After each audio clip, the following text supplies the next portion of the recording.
to welcome you all to this webinar titled Your Customer is Hiding in Plain Sight on RMW Commerce and Feedonomics Production. Delighted to be part of this. I'm Vinny O'Brien, an analyst with RMW Commerce, and I'm joined by our CEO, Rick Watson, and Sharon Gee, SVP of Sales and Partnerships for Feedonomics. Guys, you want to say hi? Yeah, thanks, Vinny. Thanks for having me. Really excited to be here, and great to be with you, Rick, as usual. Yeah, awesome to be here. My name is Rick Watson, CEO and founder of RMW Commerce. I've been working with marketplaces for longer than I can even remember at this point, going back to '99, before Amazon even had a marketplace. And so these topics are all kind of very near and dear to my heart, and I feel like I've solved them from lots of different sides. At the brand side, building a marketplace; from a provider side, building software; now as a consultant, helping people in marketplaces, which is what RMW Commerce is about. So I'm super excited to have Sharon, someone who I've known for a number of years now, and Vinny, who is another marketplace expert in his own right. So happy to welcome everyone here and have Sharon give her background too. Yeah, thanks, Rick. It's going to be a great conversation, I think, because, this is such an interesting space that's changing a lot. And like you share a lot of background around how digital transformation has happened as kind of the omnichannel landscape has exploded and expanded over time globally. And so while the barrier to entry to actually get on those channels is lower than ever, but there's still some gotchas around how to do it profitably. So I lead the revenue team at a company called Feedonomics, which is the enterprise market leader in feed management and helping folks operate, profitably across their various different channels by being able to optimize the catalog data, inventory, and orders that they're sending to channels like Google, Amazon, Meta, TikTok, and all of the thousands of other areas where someone might want their products to show up to be able to be purchasable. And then, kind of the operations flows in advance of sending that data to those channels, as well as integrating them into their own systems in order to help 30% of the Internet Retailer 1000 grow in their omnichannel strategies. So thanks so much for having me. It's going to be a great chat, I know.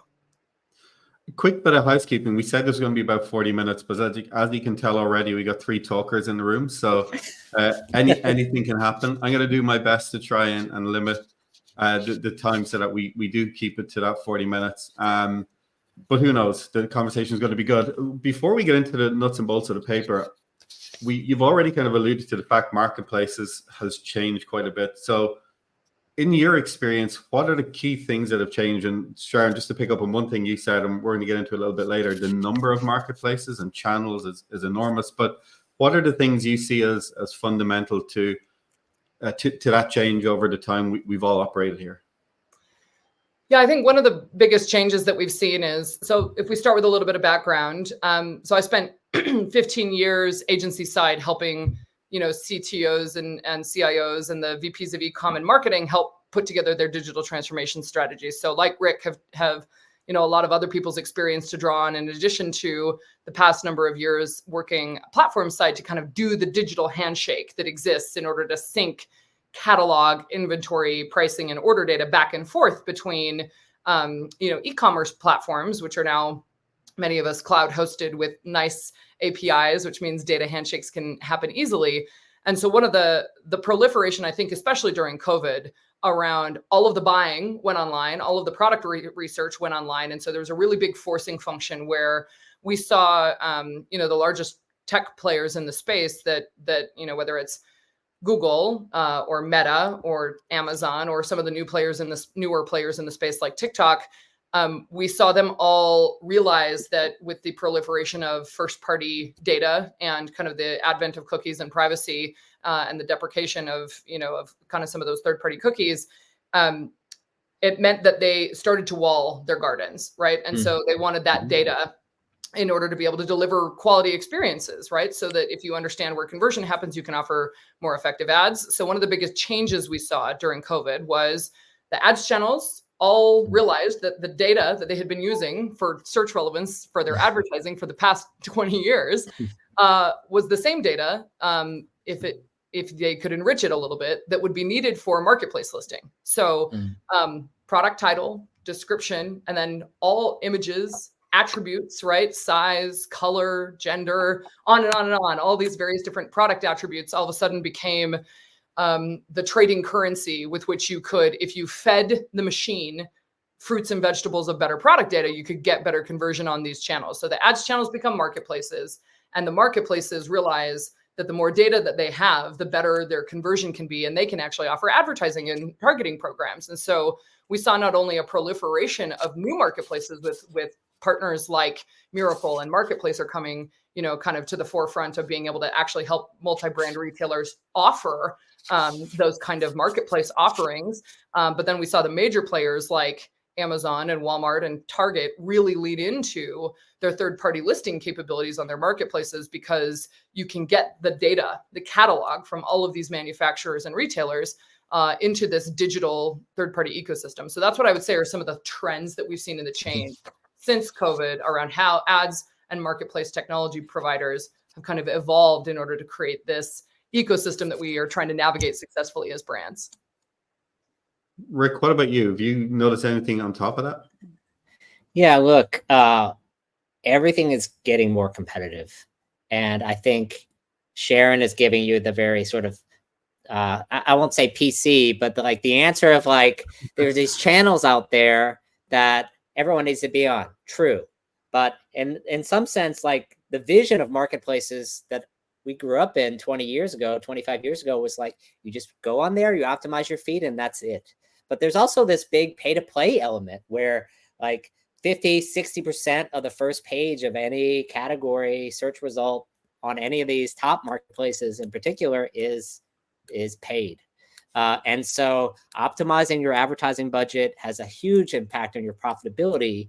And, the cynic of the brands and the audience is this isn't changing anytime soon. And so not only does your feed need to keep getting better, but how you manage your advertising budget and that adoption curve over time versus, compared to when you first introduce a new SKU to the channel versus how it goes in year one, in year two, your advertising budget needs to shift over time during that area.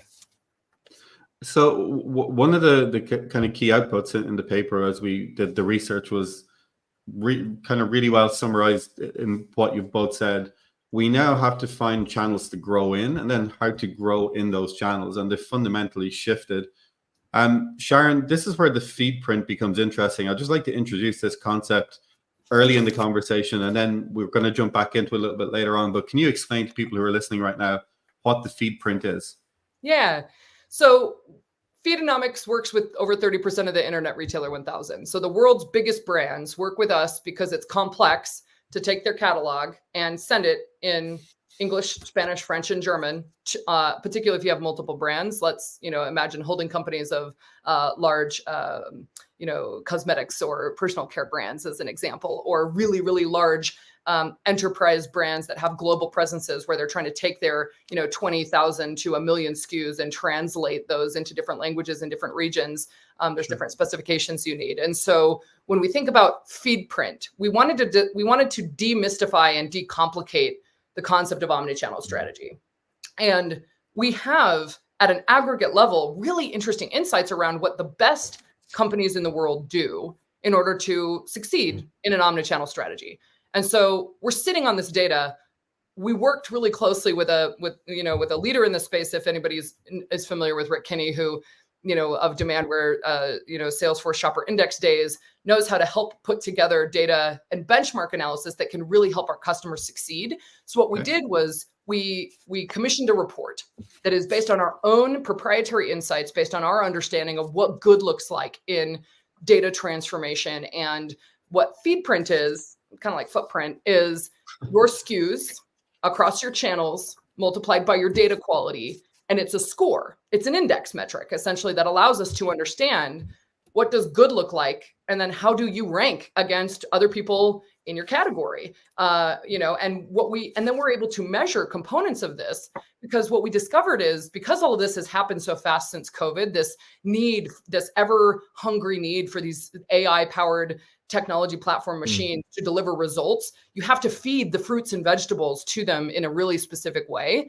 And so if we can give insights around how the companies who are the best in the world that do this, if how they do it, we can maybe derive some insights and actions for our customers or prospects to consider when they're evaluating their omnichannel strategy. So we've introduced the concept of feed print as SKUs times channels times quality.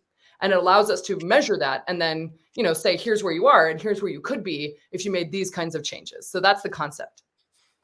And Rick, just taking that kind of cue, where do we get involved in the partnership now? What have we done with that feed print, and where's it going to take us? Yeah, I mean, look, I think the idea behind the feed print sounds great for a lot of people. I think if you're a brand in the audience sitting there wondering, like, what do I do next?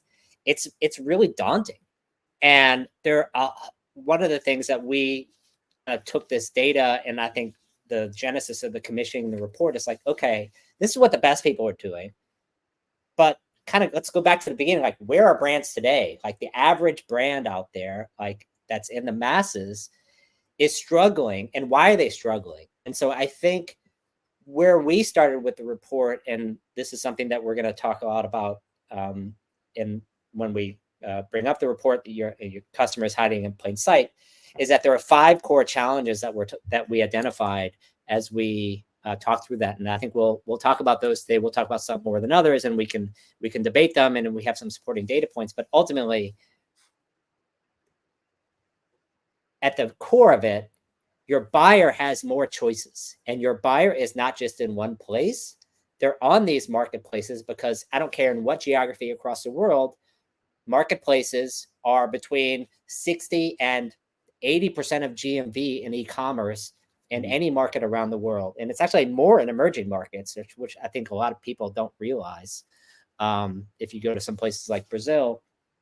And so how to succeed on a marketplace becomes a particularly important idea, and how to frame which challenges you're facing as a brand helps you then digest that challenge and sort of breaking down like, okay, my problem isn't an assortment problem. I'm just on the wrong channels. Or maybe I'm on a channel, but it's not a channel my customer is on. And so really trying to understand where do I devote my time and resources is to me, where the genesis of the report started. And Thanks. what an amazing partnership, Go ahead, right? man. I mean, nobody better to contextualize the challenges of, if I'm here, how do I get to here, than you and Rick, right? So I think that's why we're so excited about the partnership, to kind of leverage the proprietary insights that we have and visibility towards, the data, but then put it into really actionable strategies, no matter where a merchant is on their omnichannel journey. And look, it's always an exciting challenge trying to piece these things together. I want to ask you a more fundamental question before we get in, and I want non-PC answers only. So Sharon, need you to do your best here. But why are we still convincing people today that they need to be on marketplaces? It's something I don't really get. Why are we still convincing people? Well, I think the data speaks, and we can talk about it a little bit later here. If near 60% of product searches originating on these marketplaces, if you aren't there, your competitors are, or people reselling your products certainly are. So people are going to find your products, whether you're the one selling them, articulating how, their value propositions or how they show up in the market. And so I think the nice thing is I've actually seen a really big transition of that. I no longer have a fight with D2C brands around why they should be on marketplaces or not. The question is, which of my products go on marketplaces, and what is my strategy? What is my SKU mix on my channels, and what is my channel mix that delivers me the most profitability, right? Because there's lots of reasons why you wouldn't list your whole catalog on a marketplace. For example, if you're shipping steel bed frames from California to New York, for example, that'll be really expensive if you're paying someone else to fulfill it. So I think, I don't think we run into the same issue, which is, the data is out there and it is conclusive, which is people are originating product search on these marketplaces. And so really now it's not why. I haven't seen a lot of why. I've seen a lot of how. And so that's my non-PC answer back for you, which is I don't actually think we're fighting it anymore after 20 years worth of fighting it. What do you think, Rick? Yeah, I think it depends on the customer. If it's a customer that is at the leading edge, I think Sharon is absolutely correct that most brands, modern brands, understand why they need to be on Amazon and not just on their website. I think there was D2C had a moment during COVID and some before COVID. that why do I need a marketplace? D2C is where it's at. These customers are more valuable. I don't own them, et cetera, et cetera. Well, that's great. But if you're not growing top of the funnel where the consumers are, then you have a big problem. So I think that's something we're coming out of post-COVID. We're COVID has sort of solved that for us to the extent, like now that COVID's over, people realize they need to go to where the customers are. I think there are still a lot of old school brands that have been doing business the same way for a long time. And we kind of all know who they are, that, or they're in new categories like Amazon Business or something like that, where they're doing business in distributors and retailers, and they view Amazon as just another retailer.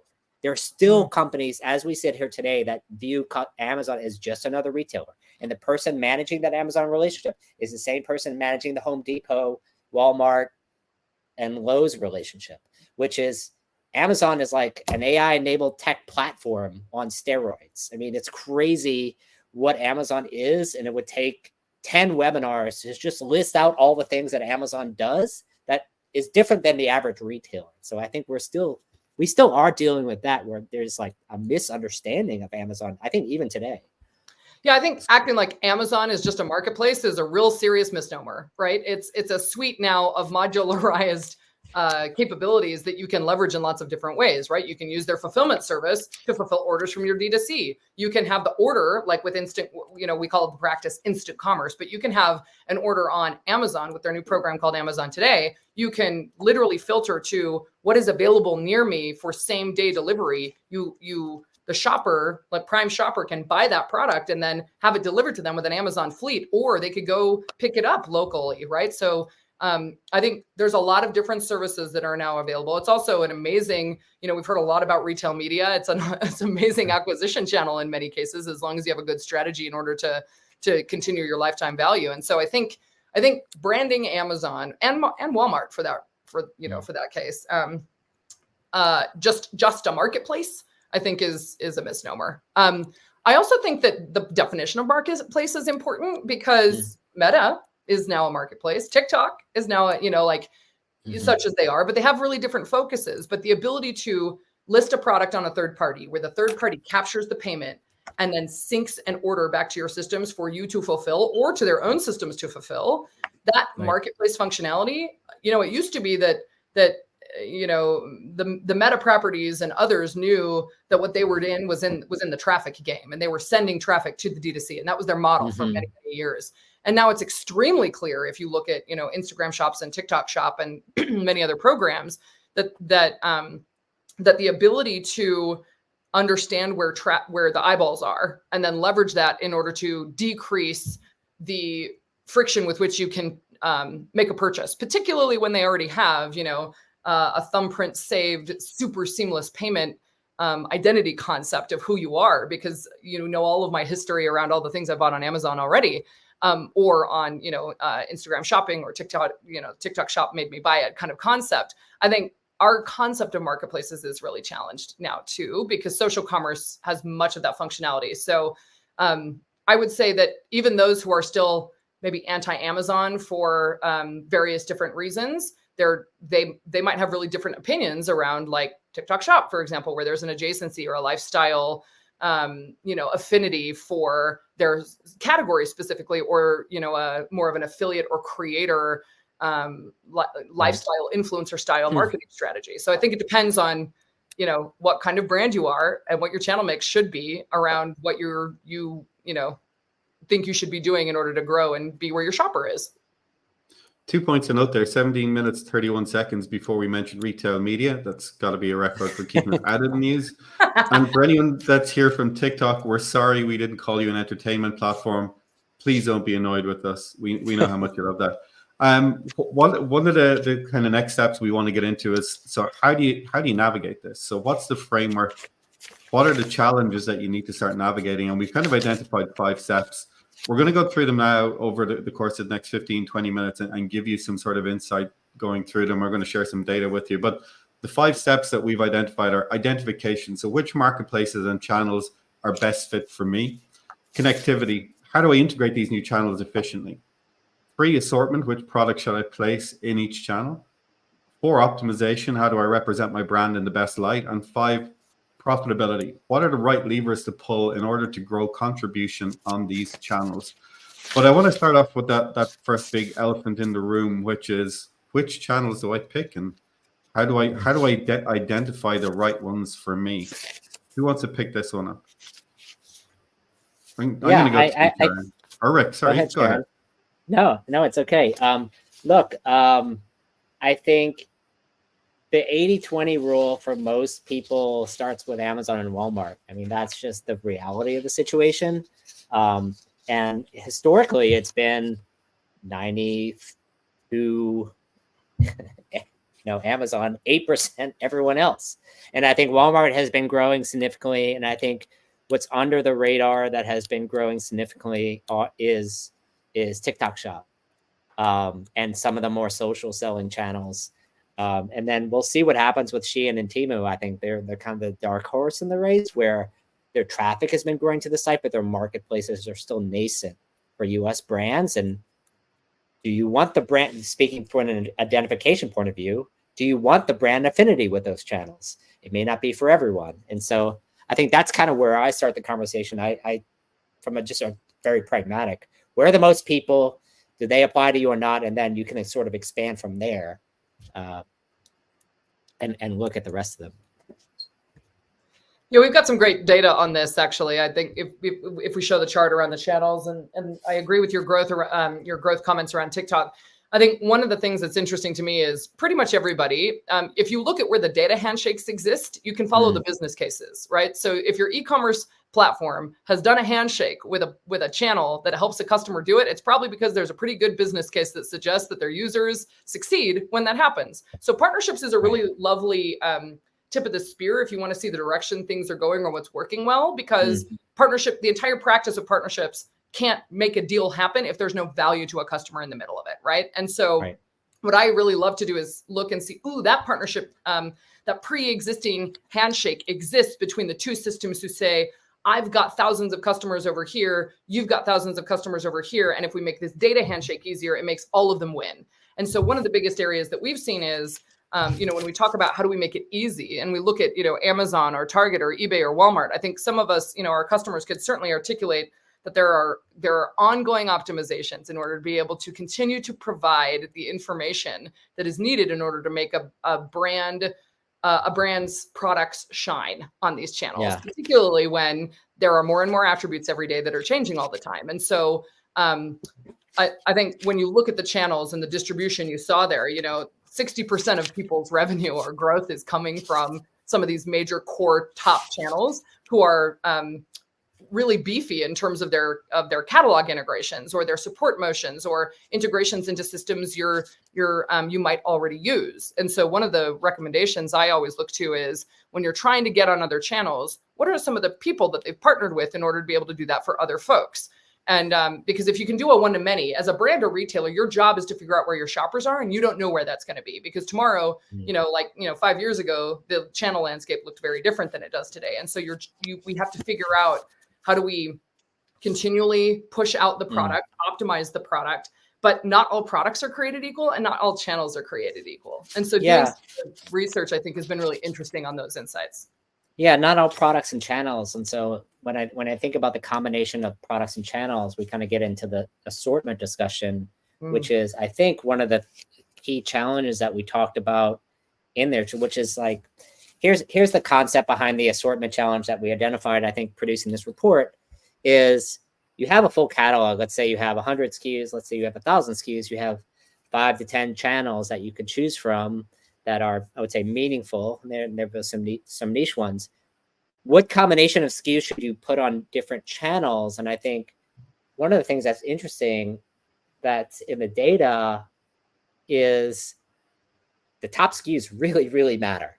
And not having the top SKUs represented on the channel, forget about optimization for a second. Just having the SKUs there and investing in them the right way is super important. So can you unpack that for me a little bit, Sharon? Yeah, I think, the more data handshakes that exist via API, connectivity becomes commodity eventually, right? Like you can export a feed to thousands of places by just setting up another export and setting up so feeds are like the export piece of it is easy. The identifying which of your products drive you the most value across channels and then reinvesting your energy. So what you see here is we found that it's actually the top 10% of products who drive most of the value. And so if you expand to, let's say, here's my top 20% of products that were, and you can take a look at your catalog and say, what's the top 20% of my products who drove me the most amount of GMV across, my marketplaces and my direct to consumer business. And that should be where you start, because that list is what you need to list. You need to optimize, really optimize across the channels that drive you the most volume. So if you're not sending quality data on that 20% of your SKUs to Google and Amazon, that's where you need to start immediately. And you should work with people who know how to do it. Yeah. I think from the consulting side, one of the things I think about, I look at how do you tier your product, sort of like cohort A, B, C. From a segment point of view. You're going to invest a lot more in resources, which it's expensive to build, like quote unquote, build out a SKU on a marketplace these days, because there's the product imagery and the videos and the A+ content is all not 100% different, but like 60, 70% different than your D2C site. Just because of the swipe on Amazon and these marketplaces is so different, and the consumer expectation is different. How do you think that affects? Do you think that a lot of people understand that, or no, they don't understand it? And my favorite anecdote is, if you think about our favorite shoe company, right? And Air Zoom Pegasus is how it shows up. And when you go on the D2C, it's gorgeous. You know where you are. I'm looking at Ben's shoes. I'm buying that present. I'm having this experiential moment on the site or on their app, right?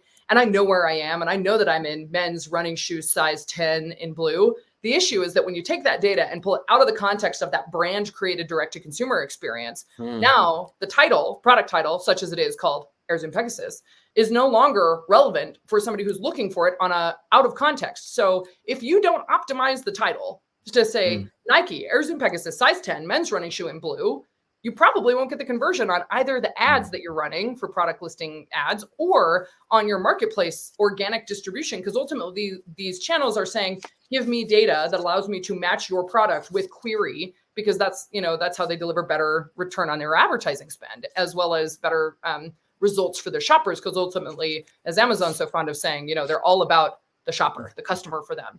And I think so that is an area where understanding how we can make which SKUs we need to make modifications to. We've got some data in there around the titles, like how we change the titles. So we're kind of switching, we're kind of moving into the optimization challenges, which is, once you get your SKU live on a specific channel, the next big challenge is like, okay, it's there. Is it converting either from a view through, as in like it's showing up in search results? Where is it? Is it on page 1? Is it on page 10? And then the conversion from click to buy, are people going to the PDPs and then bouncing from there? And so understanding that journey and that shopping list of alternatives on Amazon, because if you're shopping on Amazon, you're constantly clicking between 3 and 4 products at the same time. If your SKU isn't converting, there's a reason, and it probably has something to do with optimization. Yeah, and I think there's so many attributes, right? Anybody who's listed a product on Amazon or filled out, all of the various different attributes, of which there are very many, and each channel has totally different ones that they prioritize, based on what they're trying to do. That ability to say, here's my master catalog, and I need to change what my master catalog looks like when it shows up on Amazon or Google or Meta or TikTok or Snapchat or Mercado Libre or Pinterest or whatever, no matter which channel you're sending it to, understanding that you're going to need to change that data. So let's just take product title as an example, like the one we have, Vinny, on the screen here. There's obviously lots of attributes that you can be optimizing and changing. But if we just look at how the data, when it's handed to Feedonomics, comes in, so that's what this analysis is we see when someone has given us a title that's 32 characters long, when we make best practice optimizations to it, when we're looking at, the people who are the best at this, when those titles come in, they leave at 47 characters on average, right? Because we're inserting from the D2C, like if you're just using a native integration that just dumb pipe spits your e-com D2C title over to marketplace, you will fail. You will not get and in this, particularly in the market we're in, where everybody needs to put their money to work harder, increasing your organic distribution and your return on your advertising spend that you are putting to work is more important than ever. And so understanding these rules can really help make you more profitable on the channels that you're listing on. And I mean, it seems like a crazy question to ask at this point, but like, what is the ideal title? Because you read different things from different people. You're like, oh, AI doesn't like long titles because you don't need those things anymore. Or you should shove as many keywords into the title as possible because it's a search-driven world and we're all living in it. Like, where's the debate at this point? Yeah, I think the answer is, it always depends. And it depends based on what the product teams at each channel are testing on that any given week. And so what that means is you have to have a strategy where you are running split testing. The most advanced of us, the brands and retailers, what they're doing is they're running A/B testing against this data all the time, right? Which is, hey, given this week, what has the AI that is constantly evolving on the channel side prioritizing? And so certainly best practices include anything that triggers search relevancy. So you have to have brand, nouns, gender if it's relevant, category if it's relevant. So Nike Air Zoom Pegasus size 10 men's running shoe in blue is a really good example of like baseline. If you start to add like a bunch of, and it's for this or the value propositions, there's a lot of testing going into what works best. But what the thing we can guarantee is that it will continue to evolve. And so our job is to figure out how to be dynamic at what we're sending to it so that we can react based on what performs best. Yeah. I mean, I think the other thing from an optimization point of view that anyone would tell you is like the imagery is super important, 5 or more views, with a video. And I always find it fascinating, the infographics on Amazon and what people come up with that you would never see on a D2C site, because you see these perfect high res imagery, but you don't see, and I've seen a lot of debate on the infographic side between like, don't show features, show usage, show outcomes. Like, what is this? I'm not selling a hand, like a wool mitten. I'm selling warmer hands. You know what I mean? So what is the outcome? Like you can print that, Vinny. You never thought that would come out of your shopping habits never cease to amaze me. Especially in the middle of summer with 90-degree New York winter. You're obviously planning a trip over here. Sorry, Sharon, do you want to answer that? Because I have a follow-on question. No, yeah, keep going. One of the things you mentioned a few minutes ago, Sharon, was about needing the expertise to deliver on this. So if you don't know that these problems exist, chances are you don't have that expertise within your team. In your experience, is it better, like, it's very easy as a consultant to say, is it better to outsource? On my side, it might be easy to say yes, but do these skills exist and how can they be trained? How do you guys work with brands to develop these sorts of skills and for them to take ownership themselves? Yeah, there's lots of different models, and it totally depends on who what's critical and core to your business based on your growth mode, right? Okay. So when you're growing, taking good recommendations around, the channels that you're on and working with partners is important, but they're very quickly outstrips your ability to understand what the technology requirements are unless you hire an expert either externally or internally. So my recommendation is, whether they're internal or external, you need a partner who knows how to do this, right? And so, we work with amazing internal teams who are building web services in order to send us better data in real time so that they can be surfacing real-time inventory for their catalogs on channels like Amazon today to be able to unlock same-day delivery. Now, that's really complicated because it means they have to surface real-time data from their points of sale, which often involves like getting into the ERP and surfacing that data to us in a on a regular sync. That can be really complicated. So the answer is you can skin the cat lots of different ways, whether you partner externally with someone like Feedonomics or your agency. We have many agency partners who actually leverage Feedonomics on behalf of their customers, or whether you have an internal paid media or marketplaces or retail media team who is figuring out, how do we harmonize the data that is coming into our master systems? And then how do we optimize it and make sure it is optimally distributed across all of the channels so that we're showing up and getting the most out of our return and conversion on these third-party channels, be they ads or affiliate or social or marketplace. I think you can do it internally, but almost everyone is electing to use a technology that is purpose-built for that, because what is absolutely true is that the rate of change that the AI powered technology companies are changing and the attributes that they need, it is an eternally hungry beast. And it's very challenging to keep up with that. And those changes, every time there's a change, there's a data error. And the cardinal rule of feed management is make sure that your products aren't disapproved, because if your products aren't live, you're not getting the traffic and the conversion you need, right? And so your ads aren't running either. Your ads aren't running, or exactly, all those issues. And so the ability to make sure that you have the connectivity, but then also the ongoing data governance to make sure that when Google and Meta and TikTok and Amazon inevitably change the things that they need, which of course they will, because that's how they optimize and deliver you better return on advertising spend or conversion. You have to make sure that you know when those flags or your products are getting disapproved, make the adjustments, and then be able to make those changes quickly. And so partners like Feedonomics, and there are certain many others, whether via your agency or you working with your internal teams, is a great way to support. I find that in the marketplace space, this has changed over the years. And I think the number of tools and the number of agencies is multiplied, such that there used to be sort of one tool to do everything. Now there's tools for the feeds, there's tools for the analytics, and there's tools for the advertising.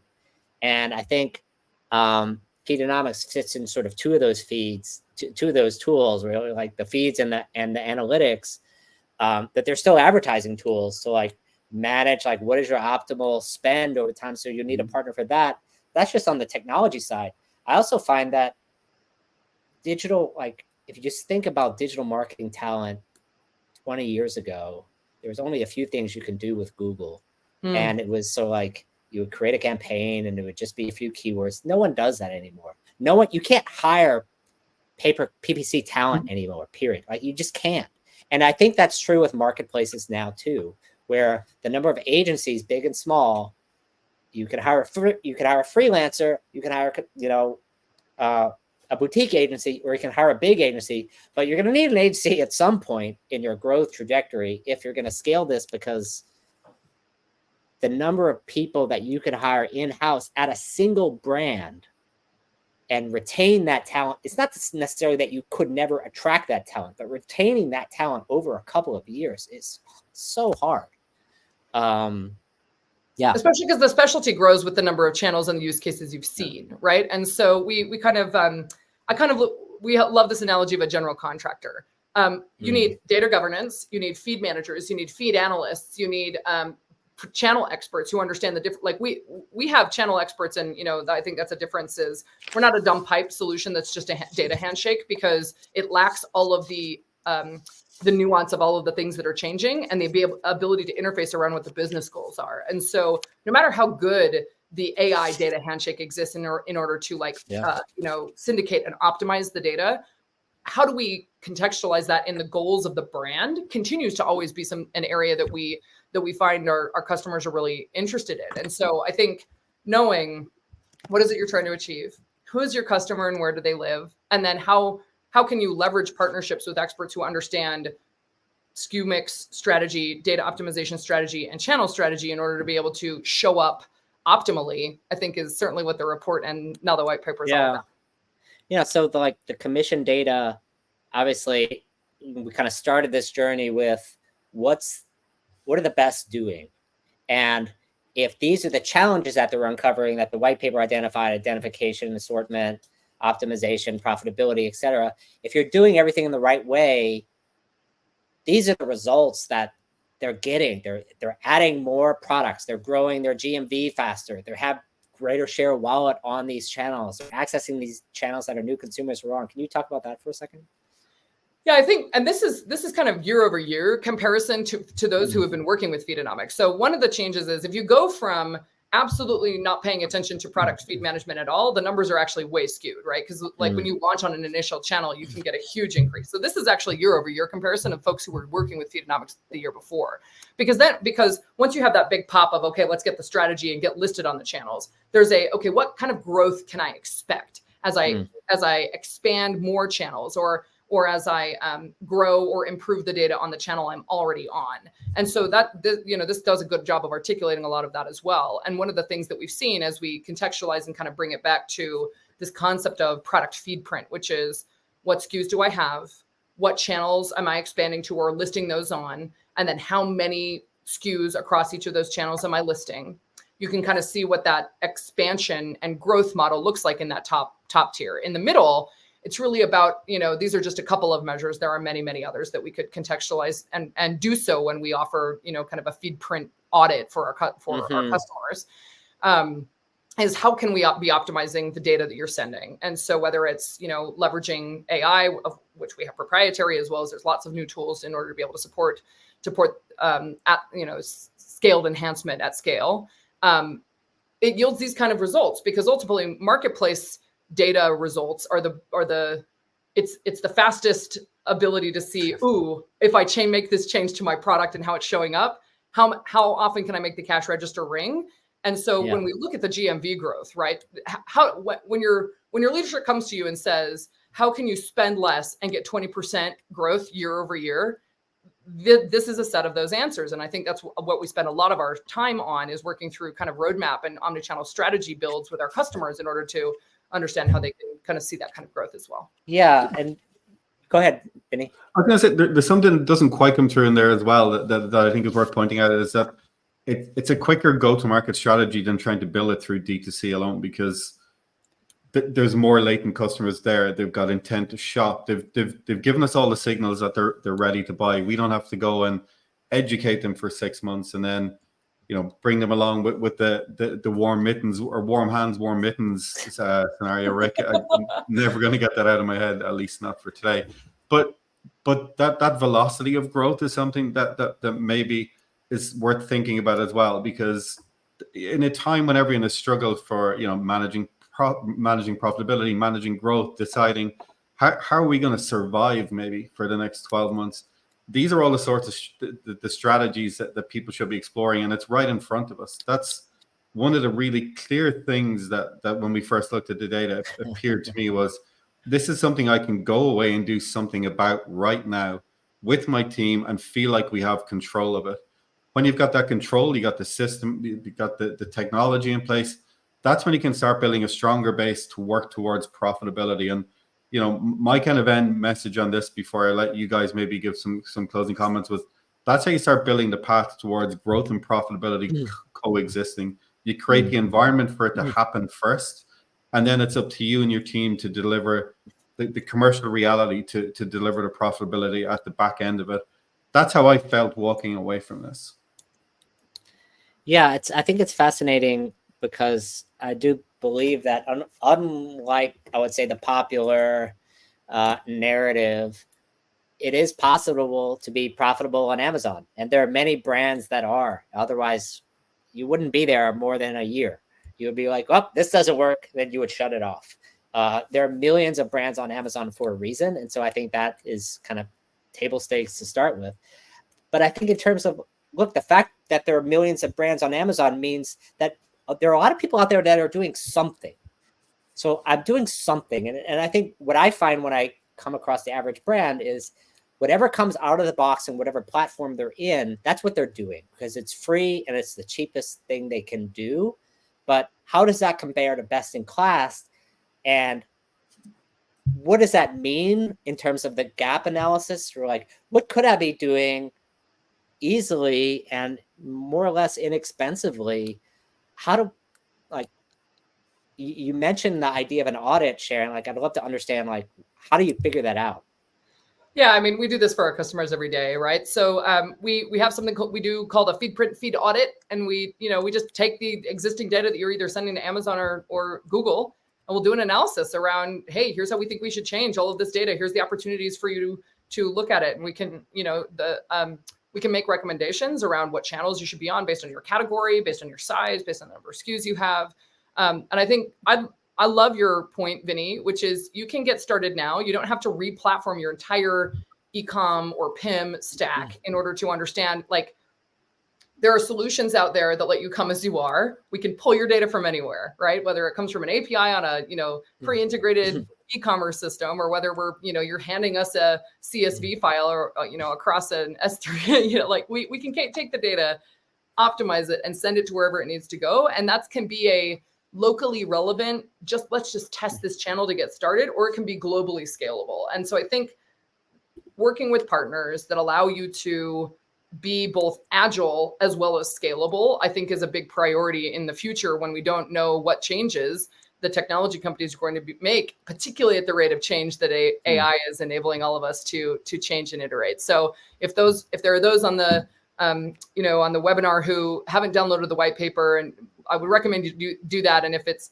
of interest, we'd be happy to conduct a complimentary feed audit of your existing systems and product feed in order to help optimize how we might be able to help you with your omnichannel strategy. Yeah, and we've got the QR code there for anyone who wants to scan it. Sorry to anyone who sees my picture there. I look like Marty McFly fading away. That's the blurring not doing its job. But at least now I know how I will look as a bald man. So I'm kind of grateful there. But look, I just want to wrap it up now if we can. We've hit 46 minutes. I think that's an achievement in itself. But a huge thank you to Rick and to Sharon for taking the time out, and for everyone who's listening here now. Huge amount to talk about. I thought we could have gone on for a lot longer. And I hope anyone who wants to get hold of the paper will download it now, ask any questions, come back to us, scan the QR code if you want to get a free audit. And if Sharon, if you want to give your closing comment, and we will wrap up just after that. But thanks, folks. Rick. Thank you. Look, I'm excited to have definitely worked on this partnership with Sharon, you, and Feedonomics broadly about the challenges. I think the idea for your customer is, like everyone knows, everyone's on Amazon. These other marketplaces, they're there. People are shopping for your product, and chances are they can't find it, or it's not being represented properly. And so if you're kind of a D2C aficionado, I don't think anyone's saying that you shouldn't have your own website. And I think that's definitely something that's shifted, where it used to be a lot of companies that were on marketplaces exclusively, and they're like, I don't really believe in a website. And then in the last 5 years, kind of especially during COVID, you're like, why do I need to be on a marketplace? Because everyone's going to my website. Now, reality is you need to acquire new customers if you want to grow. Your customers are already there. They're actually, in hiding in plain sight, really on those marketplaces. So that's something I think we were happy to be able to unpack and to help people navigate these challenges as they go forward. And I just want to say thanks again to the partnership. I think with the goal of demystifying what it takes and what the levers are in order to be able to actually drive omnichannel success, I think we've done a good job of distilling that, and hopefully have provided some good insight around what good looks like and how we can help people achieve that as well, kind of on their path to omnichannel success. So thanks very much for the time and partnership, you guys. Yeah, amazing. Thanks everyone for watching. There'll be a recording shared as well after the show. So we're going to sign off now, but thanks everyone. We'll talk to you guys soon. Thanks again.